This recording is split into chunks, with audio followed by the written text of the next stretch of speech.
1번 문제는 좀 쉬운 문제죠. 연역법과 귀납법에 대한 이야기인데 다음 가로 안에 알맞은 것은 입니다. 과학적인 연구를 함에 있어서 가로 이론으로부터 시작할 수도 있고 관찰로부터 시작할 수도 있습니다. 우리가 보통 이론으로 시작하는 것을 무엇이라 하냐? 연역법이라 이렇게 말하고 그 다음에 관찰로부터 시작하는 것을 귀납법이다 이렇게 이야기합니다.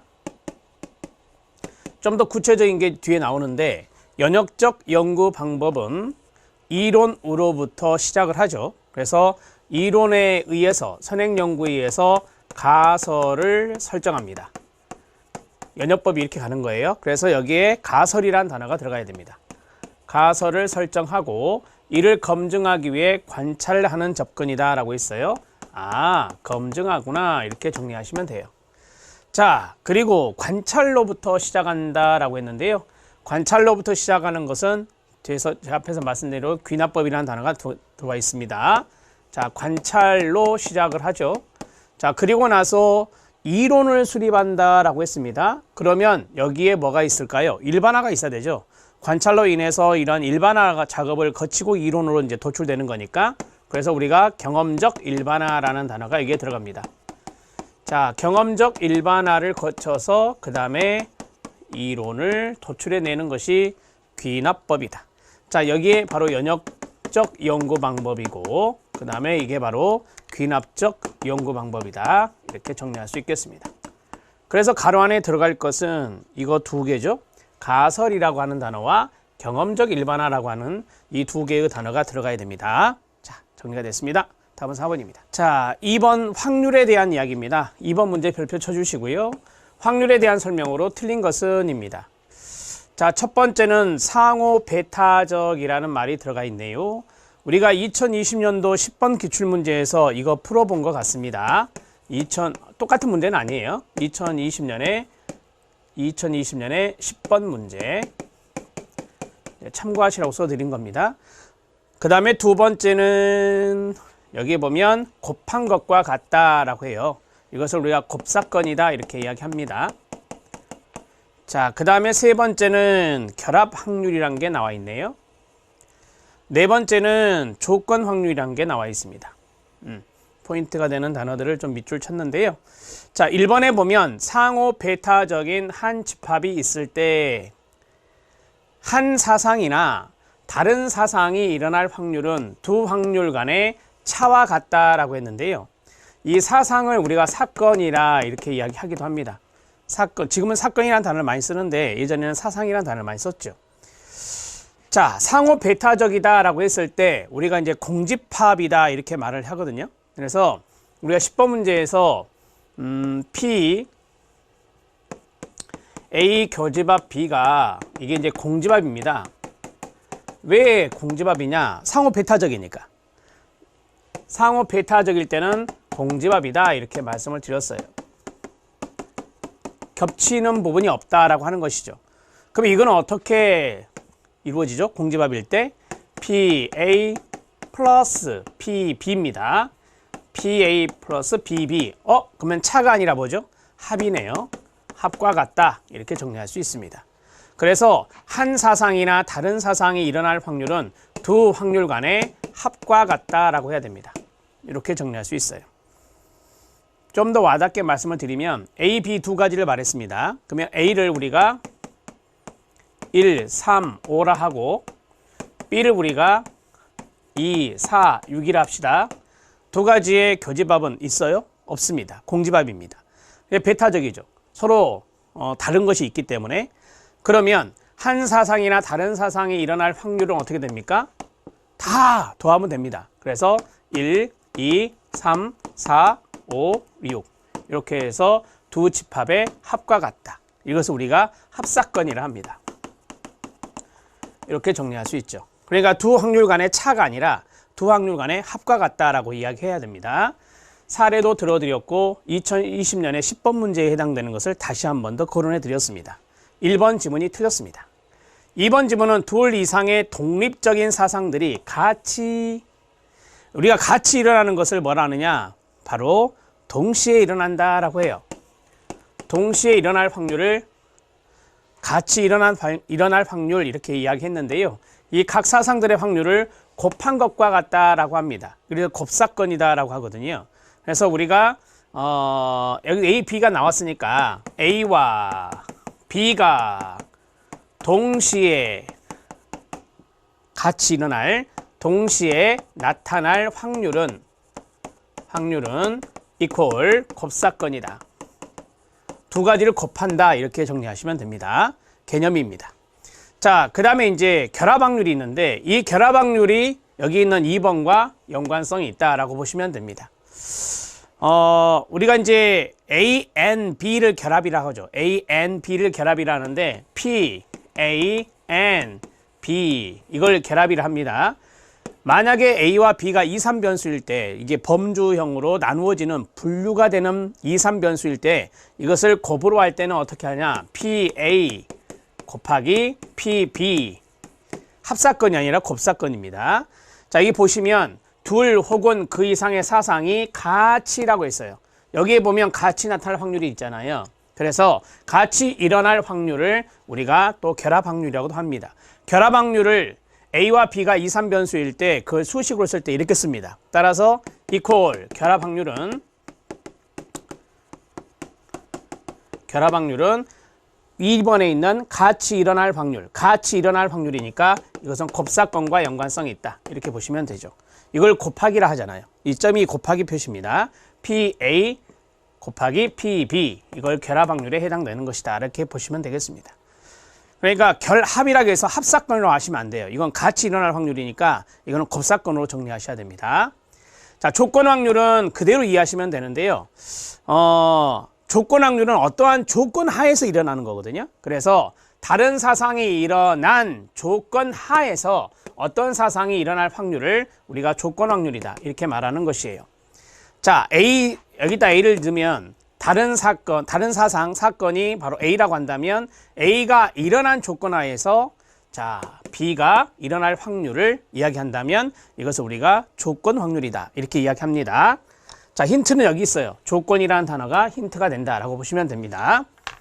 어떤 조건 하에서 나타나는 것이 조건 확률이다 라고 보시면 되고, 두 가지가 동시에 일어나는 것을 결합 확률이다 라고 이해하시면 되겠습니다. 답은 1번입니다. 2번 문제는 2020년에 나왔던 10번 문제보다는 조금 더 어려운 문제가 되겠습니다. 그래서 문제 체크했습니다. 자, 2번 문제까지 정리했는데 1번 문제에 실력 따지기가 있었죠. 제가 이거는 그냥 건너뛰었는데 앞에서 설명을 좀 해드렸기 때문에 건너뛰었는데 간단하게 좀 보겠습니다. 거기 실력 따지기, 1번 문제 실력 따지기에 보면 연역법의 사례가 나옵니다. 이거 많이 아시죠? 모든 사람은 죽습니까? 네, 이게 바로 이론입니다. 그런데 소크라테스는 사람이다. 그리고 따라서 소크라테스는 죽는다. 이거를 우리가 3단 논법, 연역적인 방법의 대표적인 3단 논법이라고 합니다. 귀납적인 방법은 여러 구체적인 자료로부터 보편적인 원리를 찾는데요. 이런 겁니다. 소크라테스도 죽고, 석가도 죽고, 공자도 죽고, 책에 많이 나오는 거잖아요. 자, 그래서 사람은 죽구나. 이게 바로 이제 귀납적인 방법이에요. 그래서 여러 구체적인 사례를 모아서 이것을 경험적으로 일반화를 시킨 다음에 그래서 모든 사람은 죽구나, 이런 이제 귀납법이 된다, 이렇게 보시면 되겠습니다. 이해되셨죠?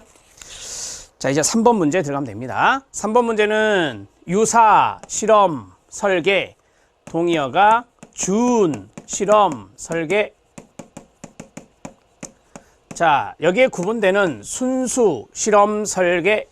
순수 실험 설계를 참 진짜를 써서 진 실험 설계, 이렇게 이야기하거든요. 자, 그러면 유사 실험 설계와 구분되는 순수 실험 설계의 가장 큰 특징은 뭐냐? 이걸 외우셔도 됩니다. 랜덤을 합니다.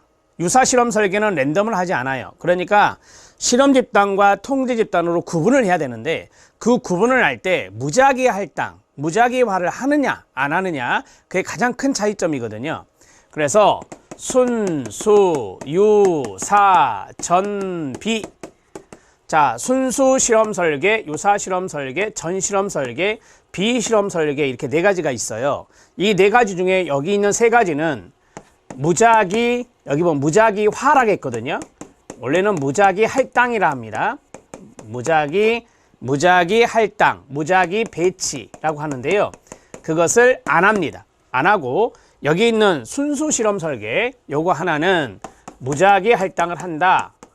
난선화라고도 하는데요.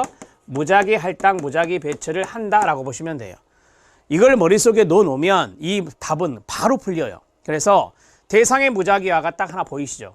가장 큰 특징은 대상의 무작위화예요.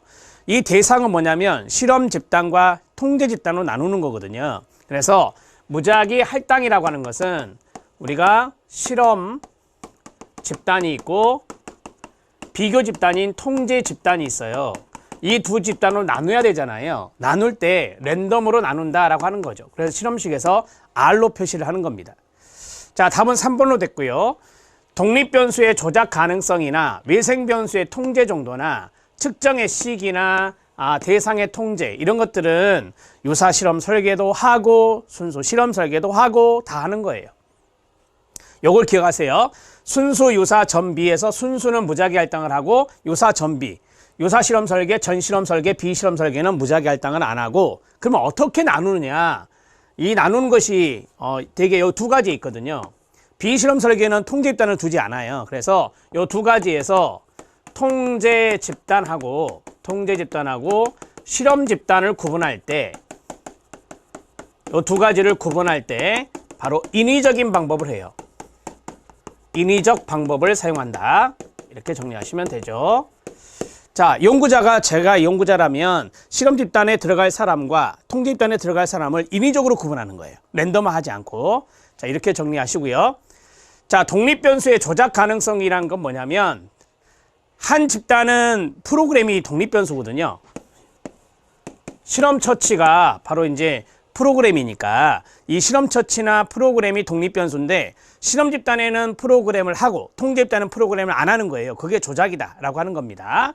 자, 이거는 유사 실험 설계에서도 비동일 통제 집단 이게 2018년도에도 나왔더라고요. 비동일 통제 집단 비교 설계가 유사 실험 설계인데 여기에서는 통제 집단과 실험 집단 나누거든요. 랜덤하지 않고 나눠요.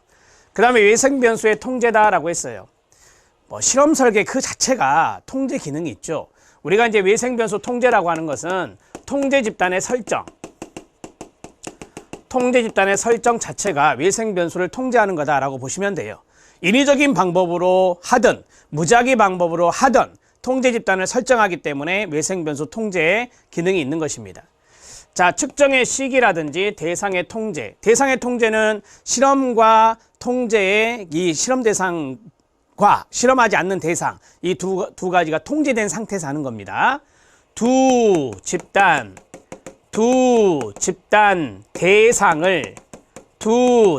대상을 통제된 상태에서 연구가 진행되는 겁니다. 그러니까 자연적인 상황이 아닌 거예요. 인위적인 상황을 만들어 놓고 하는 거죠. 그게 바로 이제 대상 통제다 이렇게 말씀드릴 수 있고요. 뭐 측정의 시기도 마찬가지죠. 측정의 시기도 사전 검사, 사후 검사 하는 거 있어요. 유사에도.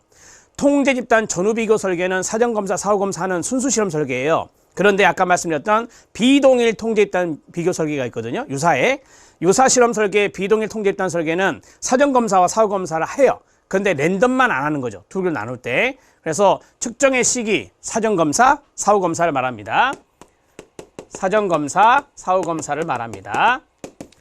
우리가 보통 프로그램 하기 전에 하는 것이 사전 검사고 프로그램 한 후에 하는 게 사후 검사거든요. 이런 측정의 시기도 유사와 순수 실험 설계에 공통점이 있어요. 그래서 4번 지문도 맞죠. 답은 3번이 되겠습니다. 순수 실험 설계의 가장 큰 특징은 뭐라고요? 여기 랜덤, 무작위 할당을 하고 여기는 무작위 할당을 안 한다. 이렇게 정리하시면 됩니다. 이것은 제가 이론 강의 올려드린 것에 구체적으로 다 설명해 드렸습니다. 어려움 없이 하실 수 있어요. 4번 문제 들어가겠습니다. 4번 문제 가기 전에 3번에 심화학습이 있는데 제가 이미 다 말씀드린 것인데 제가 좀 이렇게 몇 가지만 골라서 볼게요, 여러분.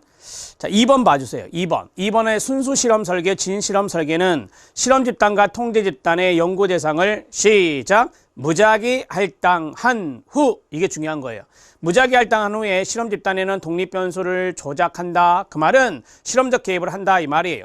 통제 집단은 그것을 가하지 않고서 두 집단 간의 차이를 전후 비교하는 것이다 라고 했어요. 이 전후 비교에서 얻는 것이 일종의 통제 집단 전후 비교 설계거든요. 오른쪽 화살표. 이것을 통제 집단 전후 비교 설계다. 이게 순수 실험 설계의 가장 대표적인 설계거든요. 자, 그 다음에 세 번째 별표.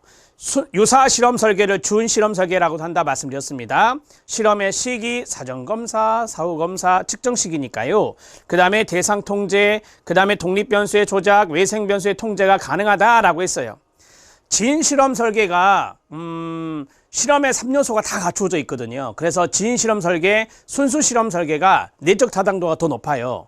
유사 실험 설계가 내적 타당도가 더 낮거든요. 그런데 이 내적 타당도가 낮다고 하더라도 현실적으로 실험 설계에 있어서 인위적인 통제가 쉽지 않아요. 그러니까 우리가 이제 순수 실험 설계는 유사 실험 설계보다는 통제 가능성이 훨씬 더 순수 실험 설계가 강한데 현실적으로는 좀 통제하기 쉽지 않다라고 하는 겁니다.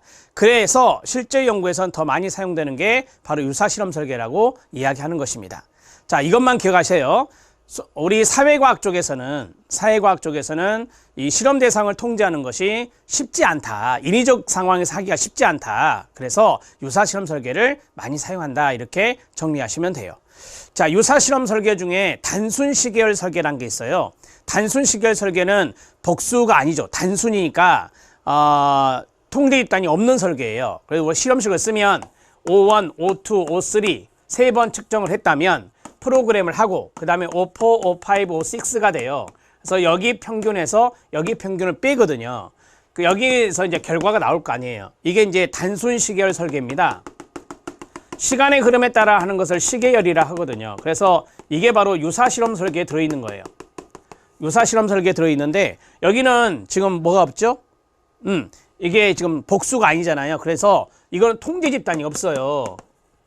이건 통제 집단이 없다고요. 통제 집단이 없다. 그러니까 통제 집단이 있는 것은 순수 실험 설계는 통제 집단이 다 있어요. 그래서 이 통제하는 것이 쉽지 않잖아요. 그래서 이런 어려움이 있으니 현실적으로 어려움이 있으니 뭐 이런 방법을 쓰는 경우가 많다. 연구에서는 그게 바로 유사다. 이렇게 정리하시면 됩니다. 자, 정리가 됐습니다. 이제 4번 들어갑니다.